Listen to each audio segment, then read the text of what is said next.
Power Breakfast. Selamat pagi Anda juga netizen dimanapun Anda berada. Kita jumpa lagi dalam program Power Breakfast seperti biasa di setiap hari Senin pagi ya. Kita kembali hadirkan Power Breakfast setelah hampir 1 bulan penuh. Kita tidak hadirkan program Power Breakfast karena bulan Ramadan 1443 Hijriah. Nah, pagi hari ini kita akan ngomongin tentang dunia pendidikan. Narasumber kami pagi ini adalah seorang tokoh pendidikan nasional yang syarat sekali dengan pengalaman di birokrasi dan dunia pendidikan. Anda pasti sudah mengenalnya juga. Beliau adalah Profesor Dr. Unifah Rosyidi, Master Pendidikan yang saat ini menjabat sebagai Ketua Umum Pengurus Besar atau PB Persatuan Guru Republik Indonesia, PGRI. Sudah bergabung juga ya di meeting pagi hari ini. Halo Prof. Uni, selamat pagi. Apa kabar, Prof? Selamat pagi, Mas. Kabar sehat. Halo Prof. Uni. Semua ya, kita selalu kita semangat. Alhamdulillah. Tapi Prof, kalau Prof ini kabarnya baik dan sehat selalu, apa kabar ini dengan dunia pendidikan saat ini di tengah pandemi COVID-19 dan juga isu learning loss akibat pandemi ini? Bagaimana, Prof? Iya, sebenarnya ada kemajuan, tapi banyak juga yang harus sama-sama dikoreksi, gitu kan? Karena pendidikan ini kan menjadi kepentingan hajat hidup orang banyak, hak bangsa, anak-anak bangsa. Jadi kita semua kalau pendidikan ada yang ini ya, ada yang masuk ini. Gimana nih suaranya? Ya, mohon mungkin untuk speakernya dimatikan atau di-off-kan untuk yang bergabung di Zoom meeting yang lain ya. Okay. Supaya saya bisa mendengar suaranya Prof. Uni lebih jelas ini. Silakan Prof. Uni. Halo Prof. Uni. Ya, mohon yang dimatikan adalah speaker dan juga mikrofon ya, selain Prof. Unifah ya.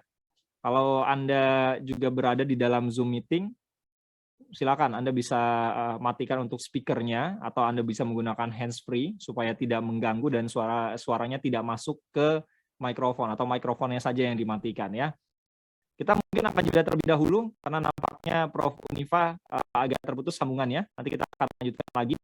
Atau Prof. Unifah sudah bergabung kembali. Halo Prof. Uni. Oke, kita jeda dulu. Nanti kita akan lanjutkan kembali Power Breakfast. Bagi Anda yang juga ingin menyampaikan pertanyaan terkait dengan dunia pendidikan, silakan Anda bisa sampaikan di 0215869000, SMS WhatsApp di 08118065543. Baik, Mas. Ini masih diskusi ya. Ini ada memang kalau Power Breakfast. Oke. Anda masih ragu menyimpan uang di bank? Nggak perlu ragu, simpanan Anda di bank dijamin oleh Lembaga Penjamin Simpanan atau LPS, lembaga yang didirikan oleh pemerintah untuk menjamin simpanan nasabah perbankan. Semua bank di Indonesia merupakan peserta program penjaminan LPS, sehingga bila ada bank yang ditutup atau bangkrut, simpanan nasabah pada bank tersebut akan dijamin oleh LPS. Simpanan Anda dijamin hingga 2 miliar rupiah dengan syarat 3T. 1. Tercatat pada pembukuan bank. 2. Tingkat bunga yang diterima tidak melebihi tingkat bunga penjaminan LPS. 3. Tidak menyebabkan bank menjadi bank gagal. Misalnya memiliki kredit macet. Untuk memastikan simpanan Anda dijamin LPS, kunjungi www.lps.go.id dan akses aplikasi kalkulator 3T LPS ya.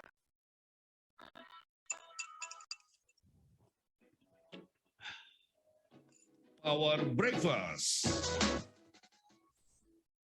Terima kasih pendengar, Anda masih bersama kami dalam program Power Breakfast. Seperti yang tadi di awal saya sudah sampaikan bahwa narasumber kami di pagi hari ini adalah seorang tokoh pendidikan nasional yang syarat dengan pengalaman di birokrasi dan dunia pendidikan. Beliau adalah Profesor Dr. Unifah Rosyidi, MPD atau Master Pendidikan yang saat ini mengemban amanah atau menjabat sebagai Ketua Umum Pengurus Besar Persatuan Guru Republik Indonesia. Prof. Uni nampaknya sudah bergabung kembali ya di Zoom meeting. Sorry. Halo Prof. Uni. Halo, selamat pagi semuanya. Maaf. Selamat pagi. Alhamdulillah ini suaranya lebih jelas nih Prof ya. Oh iya, tadi nggak disiapin dulu ya. Aduh, mohon maaf nih harus juga pergi ke naik kereta api. Iya, iya. Nggak apa-apa, Prof. Kita lanjutkan ya. Tadi ngobrol-ngobrol soal isu learning loss karena pandemi COVID-19. Gimana nih kabarnya dunia pendidikan kita di Indonesia? Ya, dunia pendidikan Indonesia itu menurut saya harus lebih terbuka mendengar masukan berbagai pihak. Ini penting karena pendidikan itu adalah menyangkut hak hidup bangsa Indonesia, masa depan bangsa. Anak-anak kita ya 60 juta itu kan anak-anak yang di bawah 65-an juta itu di bawah ya TK sampai SD, SMP, SMA, Ya. belum yang perguruan tinggi. Jadi kita harus sama-sama mau mendengar masukan dari berbagai pihak. Ada capaian, tapi ada banyak persoalan. Misalnya, di rumah saya banyak sekali burung ya. Aduh, matiin Enak banget kayaknya di rumah nih, Prof. Iya, ini di rumah karena saya mau naik kereta api, mau ada acara keluar kota. Oh, oke. Iya, jadi learning loss itu isu sentral. Bukan hanya itu, pandemi itu di samping learning loss juga masalah-masalah psikologis anak, masalah keterbatasan infrastruktur, masalah kemampuan ekonomi orang tua dan lain sebagainya.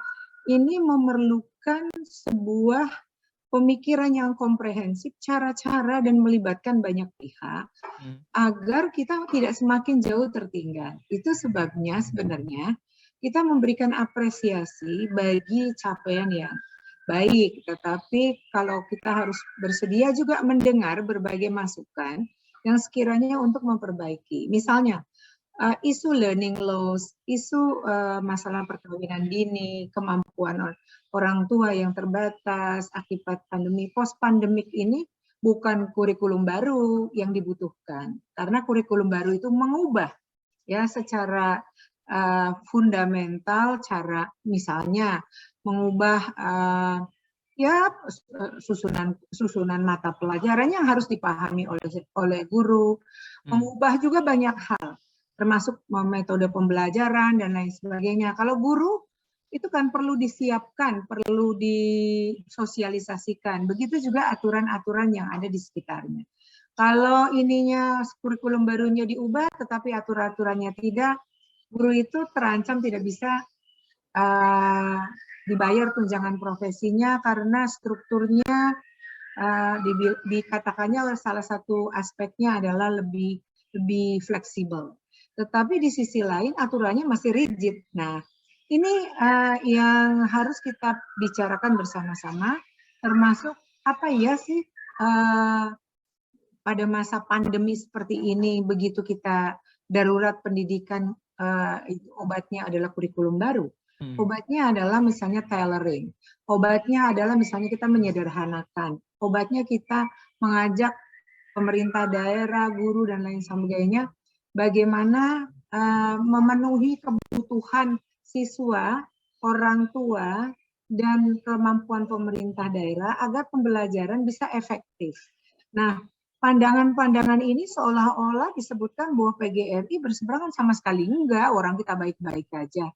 Tetapi adalah kewajiban kami untuk memberikan pikiran, untuk memberikan pandangan agar kita baik. Jadi kami baik-baik aja, tapi kami tidak bisa berhenti untuk tidak berpikir kritis. Itu aja. Oke, jadi karena kondisi ini juga makin sibuk ya, Prof ya? Oh iya sih, kalau makin sibuk iya, tapi saya sangat senang karena pandemi ini membuat guru juga, membuat PGRI juga harus bangun, harus lebih responsif terhadap karena banyak hal-hal baru kan ya yang dipelajari, artinya banyak hal-hal baru, cara berpikir baru ya kan, dan kita wajib mengempower dan kita wajib berkolaborasi dan bekerja sama dengan berbagai pihak. Itu sih yang paling penting. Jadi jangan sampai disebutkan bahwa kami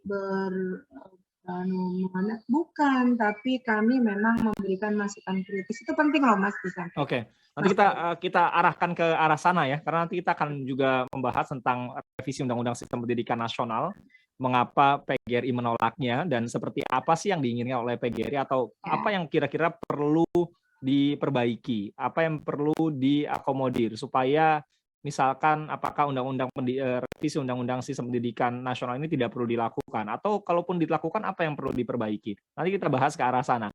Kalau ada penelpon atau netizen yang mau menyampaikan komentar boleh juga ya, Prof ya di 081 dengan senang hati. 1806543. Ya, nanti kita bahas juga karena sudah hampir 1 pekan ya anak-anak terutama di daerah-daerah tertentu dengan PPKM level tertentu yang sudah mulai pembelajaran tatap muka. Apakah pada akhirnya ini juga membuat Prof Uni dan pengurus di PGRI ini semakin sibuk karena sekarang sudah mulai tatap muka. Nanti kita bahas juga. Saya mau menyapa dulu ada penelpon, ada Pak Rio di Bogor ya, Prof ya. Halo Pak Rio. Halo, selamat pagi. Selamat pagi Pak Rio, silakan Pak. Assalamualaikum Prof Uni. Waalaikumsalam Pak Rio. Selamat kenal semuanya ini. Waalaikumsalam. Ini pendengar El Sinta dari zaman SMA, cuma baru berani nelpon sekarang. Jadi gini, mau menanggapi masalah dunia pendidikan. Kebetulan kalau saya boleh kasih masukan, saya ini membuat sistem atau lagi ngebayangin ya, kalau dunia pendidikan kita itu dibikin sistem reboisasi SDM. Halo? Ya, saya sedang mencatat Pak, saya sedang mendengarkan Pak Rio. Jadi modelnya gini, Prof Uni mohon maaf, aku masih muda juga ya dan juga driver online juga. Jadi saya berpikir gini, pendidikan di Indonesia itu harus dibangun dengan keadilan sosial bagi seluruh rakyat Indonesia. Di mana pendidikan itu benar-benar harus merata. Jadi makanya kalau saya berpikir itu bisa nggak sih dunia pendidikan itu dibuat jadi wajib pajak pendidikan. Jadi di mana para pengusaha memakai SDM kita itu dibagikan juga pendidikannya secara merata. Jadi modelnya kayak habis tebang pohon, ya tanam lagi bibitnya gitu loh. Oke. Itu aja sih sebenarnya. Jadi kalau dunia usaha misalkan dari kampus-kampus atau apapun bentuknya, Mas. Dari SMA tertentu, kemudian tenaga atau para siswa-siswi lulusan yang dipergunakan oleh perusahaan tertentu, nah perusahaannya ini yang menanamkan modal atau apalah gitu ya, untuk bisa membantu. Ide yang sangat ini menarik nih.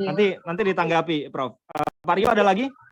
Ya, jadi intinya tuh aku bikin program yang namanya W2P, yaitu wajib pajak pendidikan, di mana semua rakyat Indonesia bisa merasakan pendidikan yang merata, adil.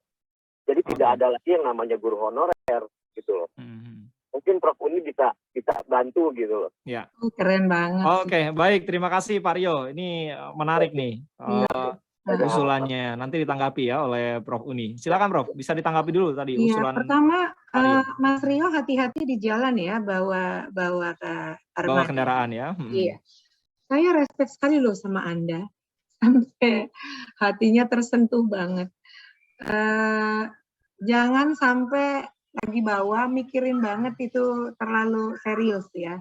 Jadi kita perlu mengempower dengan yang lain. Idenya ini sangat brilian menurut saya. Idenya adalah keadilan sosial yang merata bagi seluruh rakyat Indonesia karena di dalam Undang-Undang Sisdiknas maupun Undang-Undang Dasar 45 gitu kan. Ini memang pemerintah wajib membiayai ya, terutama di pendidikan dasar. Jadi apa yang dipikirkan oleh Mas Rio itu kan ini kan perlu disinkronisasi dengan aturan-aturan. Tapi idenya, menurut saya idenya itu sangat cemerlang. Bagaimana orang yang berlebih ya maksudnya, itu wajib memberikan. Jadi wajib memberikan sebagian keuntungannya untuk mengempower termasuk para gurunya. Jadi menurut saya itu pemikiran yang sangat luar biasa. Selama ini kita punya pikiran CSR. Tapi CSR seringkali juga dikelola oleh mereka sendiri untuk kepentingan-kepentingan yang oleh perusahaannya mereka sendiri, oleh kepentingan-kepentingan tertentu sehingga dampaknya tidak merata. Jadi pikiran-pikiran seperti ini harus ditampung. Karena intinya adalah keadilan sosial bagi seluruh rakyat Indonesia. Hormat saya untuk Mas Rio loh Mas. Saya kagum sama Anda. Terima kasih Mas. Saya kira itu Pak Aan. Jadi kita harus pengambil keputusan ini harus mendengar ide-ide gila, ide-ide cemerlang dari masyarakat. Ini mudah-mudahan setelah disuarakan oleh Pak Rio bisa ditampung oleh PGRI, nanti bisa disampaikan ke stakeholder terkait supaya nanti apa yang jadi mimpinya Pak Rio ini bisa terwujud di kemudian hari. Meskipun sekarang sudah banyak yang mereka wajib untuk misalnya memberikan beasiswa kepada anak-anak di sekitarnya gitu. Tapi kita juga perlu untuk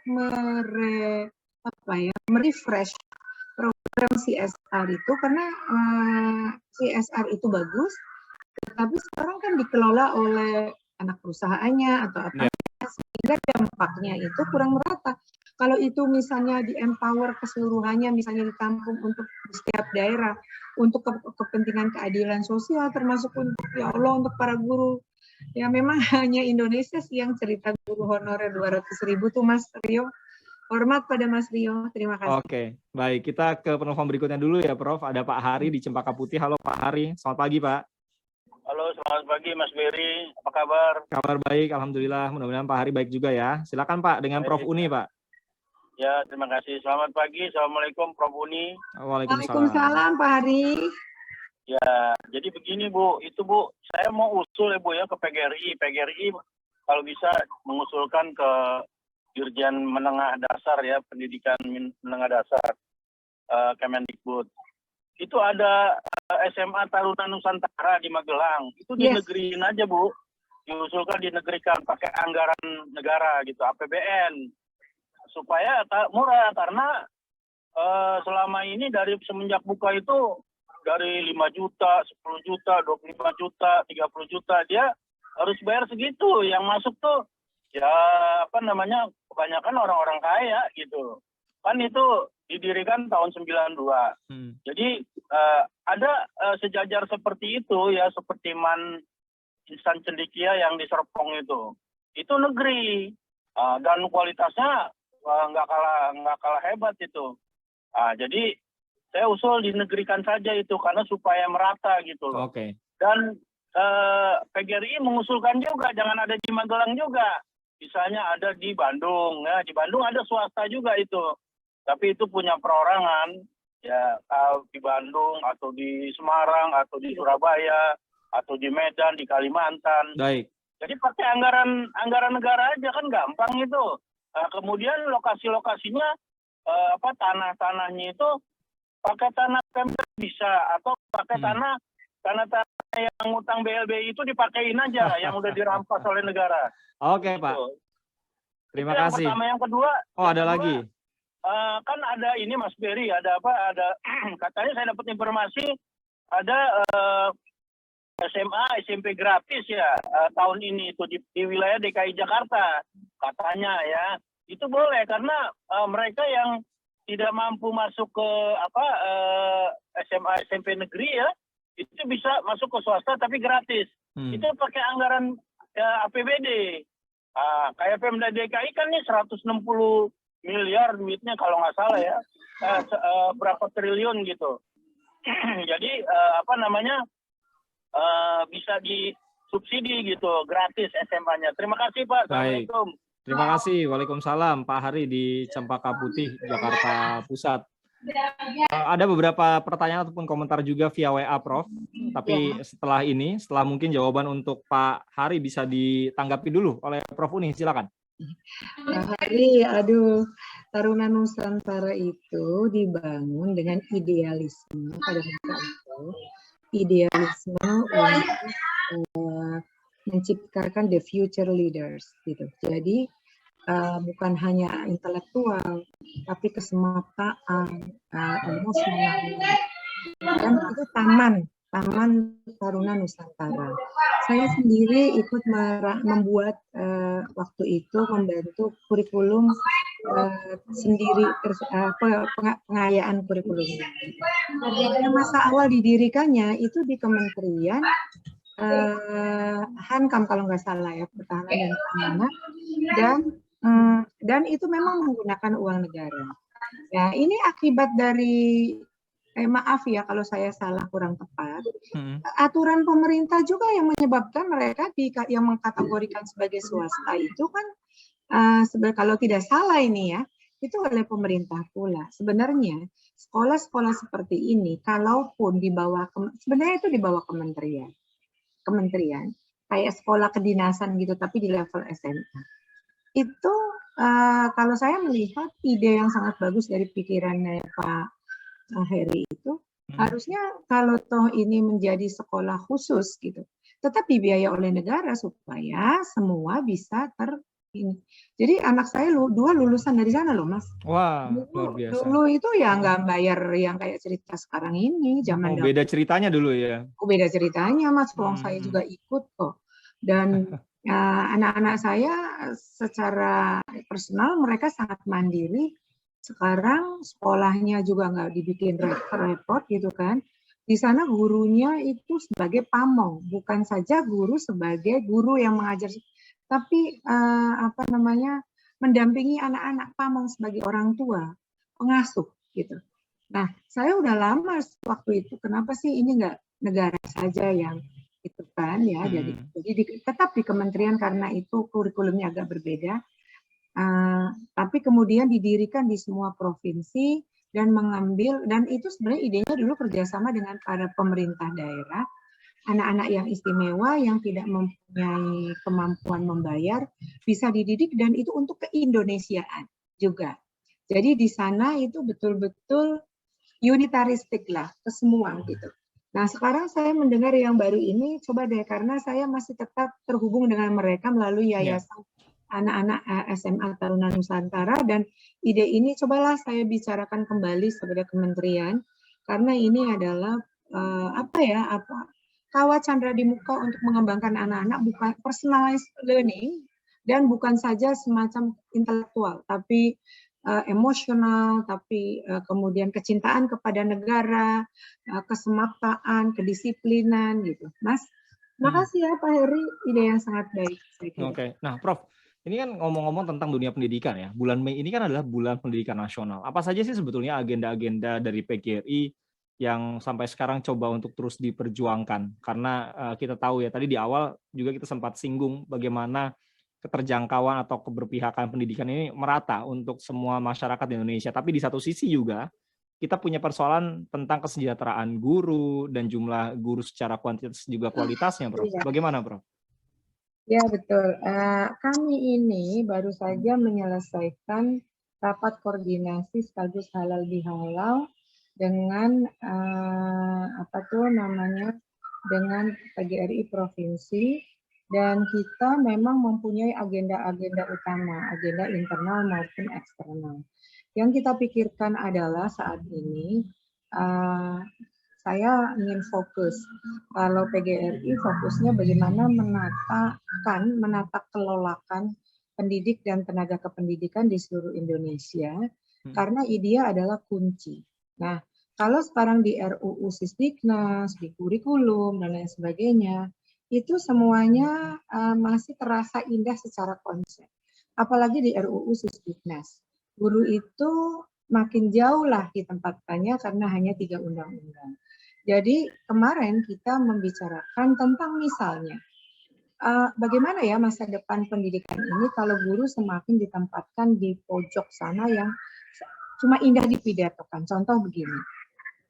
Masa sih nggak ada rekrutmen ASN untuk anak-anak baru? Sementara LPTK begitu banyak, yang negeri, yang swasta. Gitu. Nah, ini kan membuat anak-anak yang baru, yang potensial, yang cerdas itu tidak tertarik pada profesi guru. Profesi guru karena tidak ada kejelasan masa depan. Kemudian yang kedua adalah kemarin kita membahas masalah serius nggak sih P3K itu, PPPK itu? Ya. Guru direkrut untuk tidak boleh ASN masuk P3K dan digembor-gemborkan 1 juta. Tetapi dananya tidak diberikan kepada pemerintah daerah. Sehingga rekrutmennya hanya 500. Sudah 500 ini yang lulus 173.000. Dan 190.000 guru yang sudah honorer yang lulus passing grade tapi tidak ada formasi. Nah, kemudian dari 163 ini baru 90.000 yang dapat SK-nya.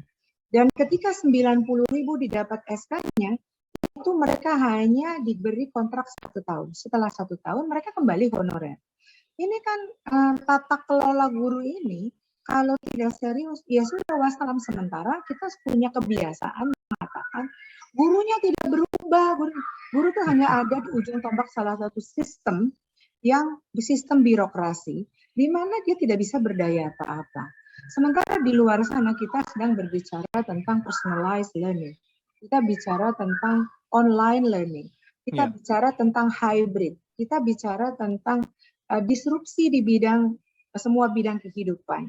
Kita di sana sedang berbicara bagaimana kita menyiapkan anak-anak agar siap menghadapi tantangan mandiri, berkualitas, tahan banting. Sementara gurunya untuk dirinya sendiri itu tidak. Jadi kami fokus kepada persoalan guru, pendidik, dan tenaga pendidik. Termasuk kami sedang melanjutkan pembicaraan untuk perlindungan profesi guru, pendidik, tenaga kependidikan, sehingga tidak sedikit-sedikit dibawa ke penegak hukum gitu. Jadi isu-isu kami fokus di para guru, ya, pendidik dan tenaga pendidikan. Karena itu kami ingin juga ya anggota yang jelas ya. Kami akan melindungi utamanya anggota, karena kan guru banyak mengklaim bahwa gini-gini, giliran kalau ada persoalan tanya kepada PGD pas dilihat bukan keanggotaan. Jadi kalau di negara-negara lain itu kan jelas yang dilindungi utama karena kita organisasi gitu. Ya. Saya juga ingin bahwa tata kelola organisasi juga teman-teman ayo gitu. Karena ini kalau kita tidak berjuang sendiri, lalu siapa yang memperjuangkan? Diperjuang sendiri aja sekarang belum lagi yang 190.000 yang mereka padahal ngomongnya itu 1 juta. Kalau 190 ditambah 173.000 itu baru 25%-nya dari kebutuhan. Ini adalah persoalan-persoalan serius yang harus menjadi perhatian. PGRI mengajak guru-guru untuk tidak demo. Kami mengajukan konsep dialog. Tapi di sisi lain responnya juga biasa-biasa aja. Bahkan polisi-polisinya ini untuk guru yang lebih fleksibel, guru yang itu. Tetapi kalau regulasinya nggak diubah, mereka nanti nggak bisa apa-apa, Mas.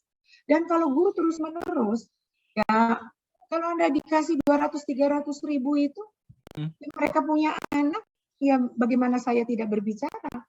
Lalu kalau saya tidak berbicara, siapa kalau bukan ibunya yang membicarakan dan membela mereka? Nah, jadi kita bukan asal berbicara, kita berbicara data, kita berbicara fakta, kita juga mengajak dialog, kita berbicara di tingkat internasional. Apa kita pernah teriak-teriak yang tidak berdasarkan fakta? Enggak, kita support kementerian ini sepanjang dia baik, ya berpihak. Tetapi kalau ngomongnya 1 juta, sekarang mereka tidak, sekarang 1 tahun, ini ya harus ada yang berani menyuarakan dengan cara-cara yang benar, dan kita tidak bermusuhan dengan siapapun. Kita mengajak membukakan mata dan hati bahwa Anda sedang dalam kekuasaan, please deh, paling enggak patuh pada regulasi aja. Itu aja. Baik. Kita saya bacakan dulu WA sebelum saya menyapa penelpon berikut ini. Ada Pak Subhan. Bagaimana menurut Prof Uni persyaratan pendaftaran masuk sekolah negeri Prof menggunakan syarat usia?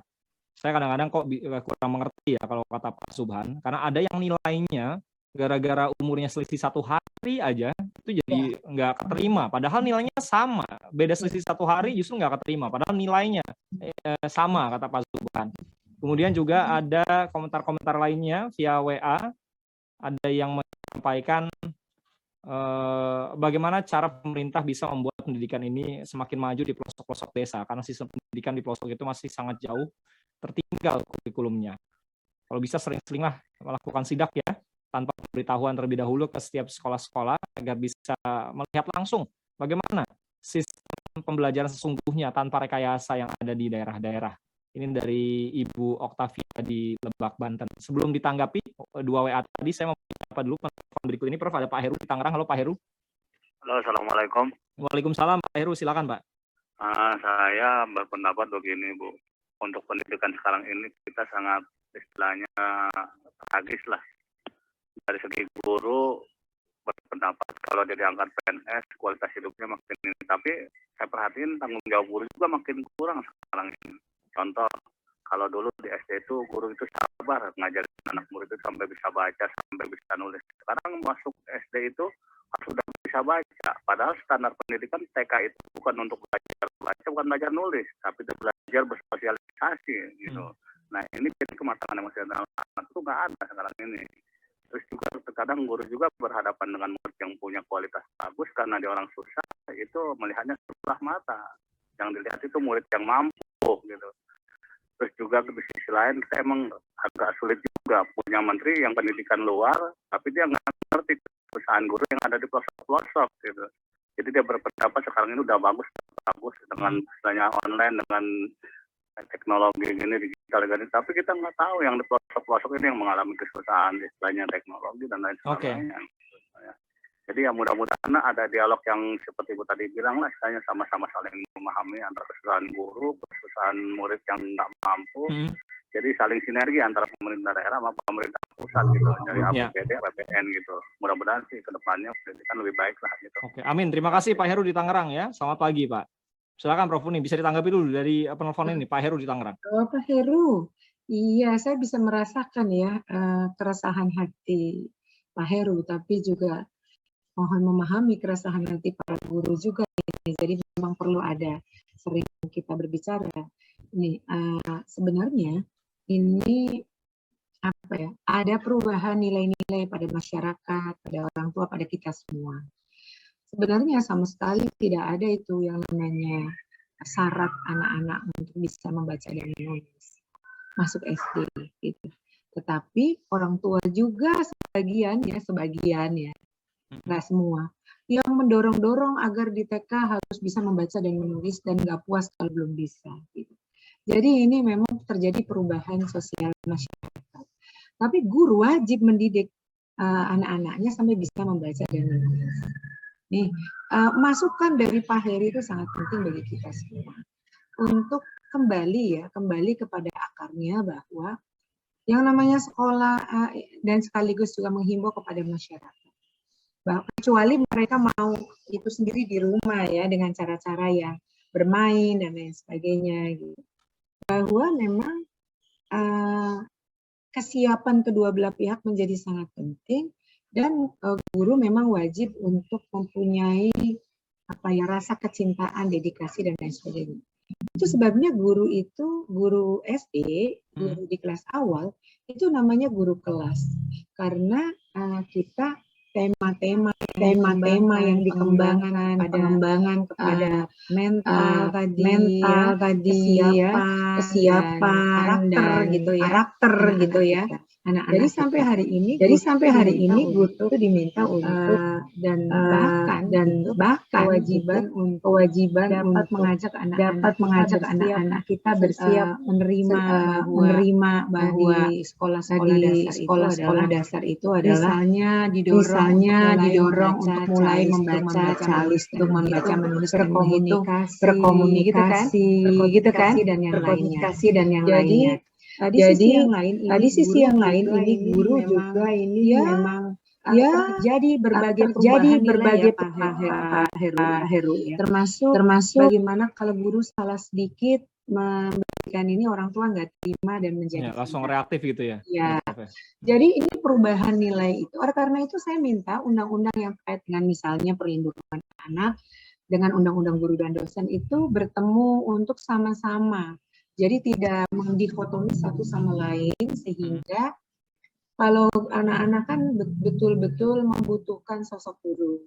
Guru juga membutuhkan kerjasama dengan orang tua, sehingga bisa terjalin gitu ya, kesatuan pandangan dan tidak ada rasa takut dari seorang guru kalau mengajar karena nanti dianggap tidak menghormati anak gitu. Perubahan kultur tata nilai juga perlu difahami oleh guru.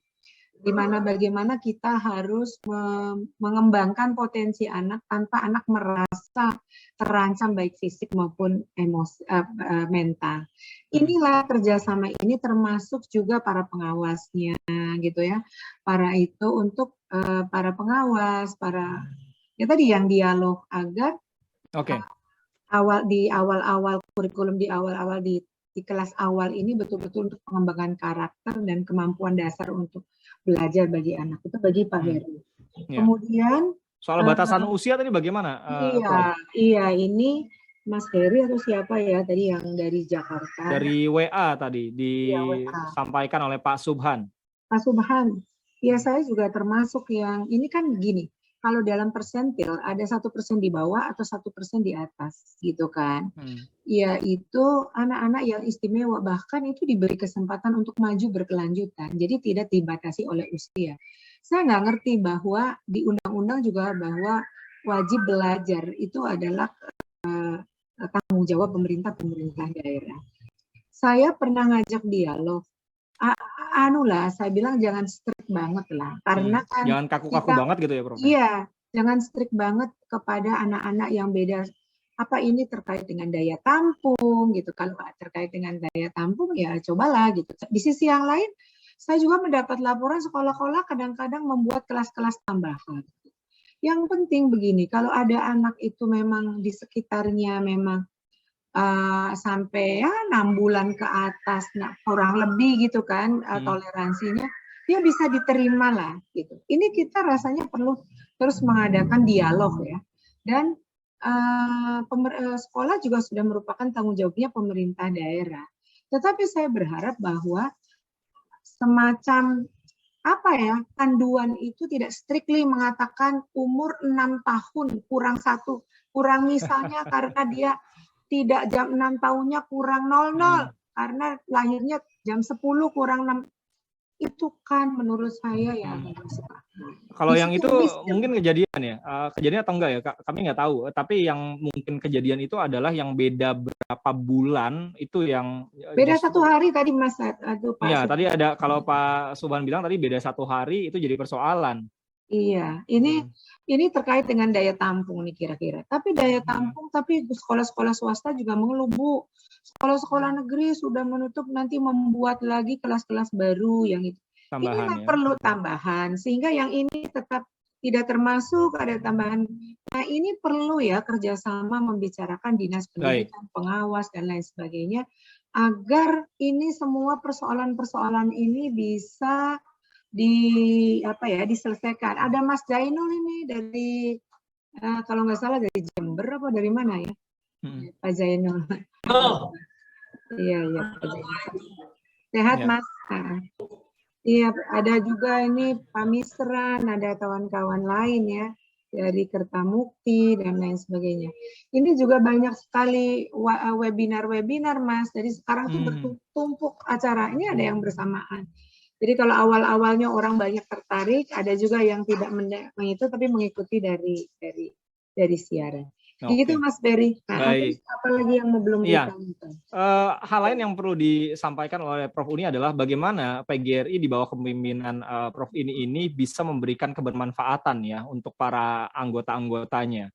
Manfaatnya termasuk juga tadi yang belum kita bahas adalah mengenai sistem pendidikan nasional ya, revisi Undang-Undang Sistem Pendidikan Nasional. Bagaimana sebetulnya sikap dari PGRI? Silakan Prof. Pertama yang soal kebermanfaatan, semua program kami ditujukan untuk kebermanfaatan guru pendidik dan tenaga kependidikan. Kita juga harus bisa mengatakan gitu ya kan, karena kalau zaman dahulu dan di konstitusi internasional, yang namanya organisasi itu kan perlu kriteria. Ada anggotanya, ada programnya gitu kan, dan ada yang ada hal-hal yang memang dilaksanakan program-program bagi peningkatan. Kalau sekarang saya nggak tahu deh ya. Jadi di status of teachers di mana PGRI ikut membuat bersama-sama di UNESCO, itu kan dalam hal-hal kebijakan-kebijakan tertentu harus melibatkan organisasi profesi. Ya, tapi semua itu tergantung yang kuasa, Mas. Itu pertama. Yang kedua adalah tentang Undang-Undang Sisdiknas. Kita semua itu memerlukan perubahan. Ya, reform itu perlu. Undang-Undang Sisdiknas 2002 itu perlu. Tapi pertanyaan sederhananya adalah, apakah Undang-Undang Sisdiknas itu telah melibatkan banyak pihak yang kira-kira terjadi pada akhirnya kan ada kompromi juga.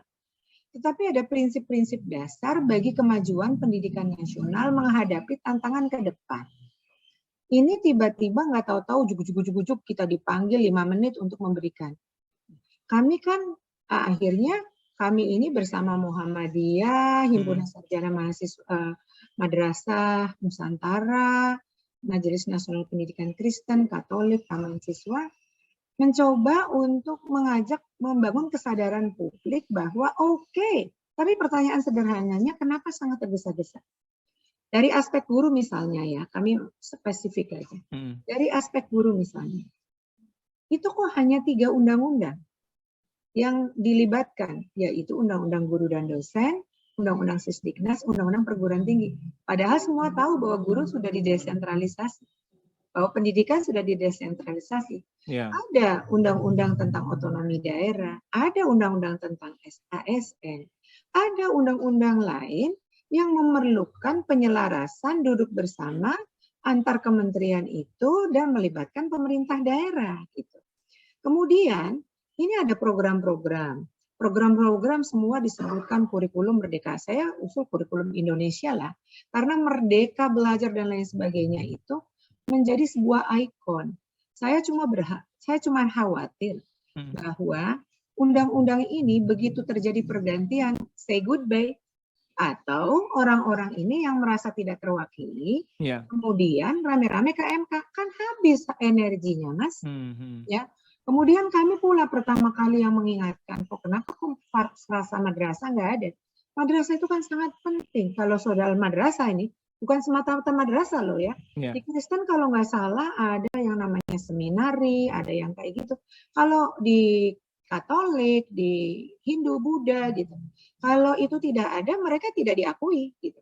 Itu kan sesuatu yang sangat prinsipal gitu. Dan sekarang saya alhamdulillah bahwa bukan hanya PGRI yang menyuarakan, tapi di semua aspek, termasuk LPTK, Lembaga Pendidik Tenaga Kependidikan, dan semua.